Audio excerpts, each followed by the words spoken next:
The Communist Party of India Marxist has given a call for the first fortnight in August, culminating with our 75th anniversary of our independence, to observe the role of the communists in the freedom struggle. More importantly, the challenges to independent India and its constitutional order that are being mounted today. The Communist Party, since its formation in October 1920, has been at the forefront in the freedom struggle.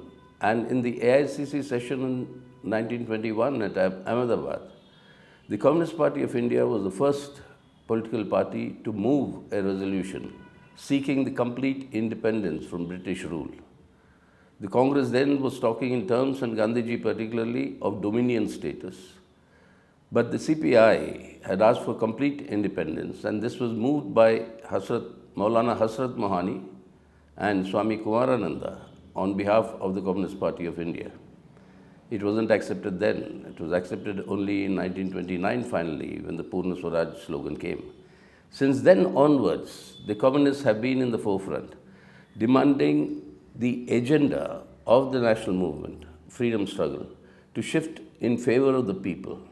What is required, and we still maintain that, is not merely political independence from the British, but it is the economic independence also for every Indian, which means that increasingly we will have to move towards a socialist order. This struggle continued all through. The huge sacrifices that were made by the communists. Today, if you go to the Andamans, Kalapani, to the cellular jail, more than 80% of the inmates there, you'll find them eventually being associated with the communist movement in our country. Such has been the glorious role of the communists during the freedom movement. And they've contributed through the big land struggles before independence to bring the question of land reforms onto the central agenda. The communists mobilized the oppressed sections of rural India, while the ruling classes were seeking to mobilize the oppressing sections to be their allies in an independent India. The trade union movements, the movements of various sections galvanized the Indian freedom struggle, and that is why all the 9 Navaratnas who formed the CPIM and were members of the first Politburo were all arrested by the British and spent time in jail in our struggle for independence. But then what we see today, 75 years later, is that those values for which an independent India was fought for, was built on the basis of foundations of the Constitution of India, all of them are being very perilously threatened today. It is this independence of India that is in peril today. We all have to rise together to defend it with all our might.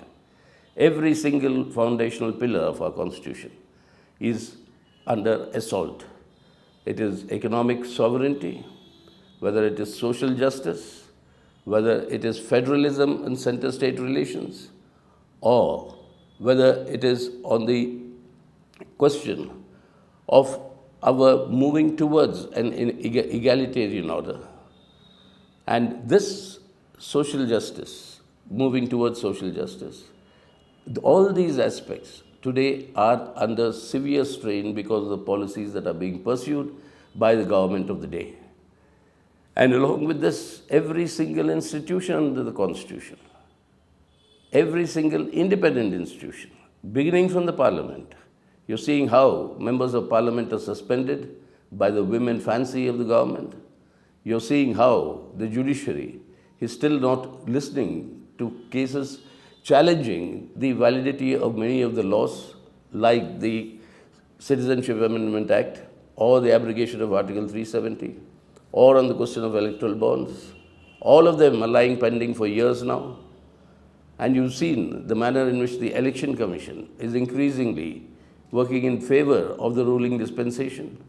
And of course, the ED and the CBI have become the handmaidens or the political fronts of the ruling party in power.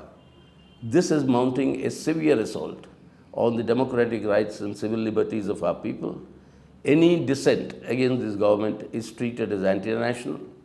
The number of UAPA cases, the number of sedition cases have all grown in an exponential manner.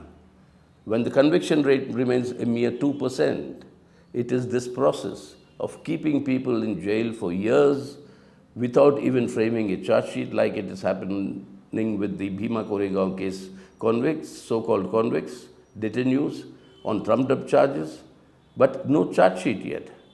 So these sort of attacks on civil liberties and democratic rights are actually destroying the foundations of our civil society. And with the control over the media and the social media, the campaigns of hate and violence, of deepening communal polarization with bulldozer politics, with identifying and trying to seek and isolating a particular religious community with growing Islamophobia in the country. This is actually destroying the very social fabric which built India, which brought India its freedom, and all this is under danger today. This has to be defended. This has to be safeguarded. We have to save India today in order to change India for the better, for all our people. All our people, whether they belong to different religions, different castes, different regions, different languages, all of us together form what we call India. And it is this India that has to be saved, this India that has to be consolidated, and this India that has to move towards a brighter future.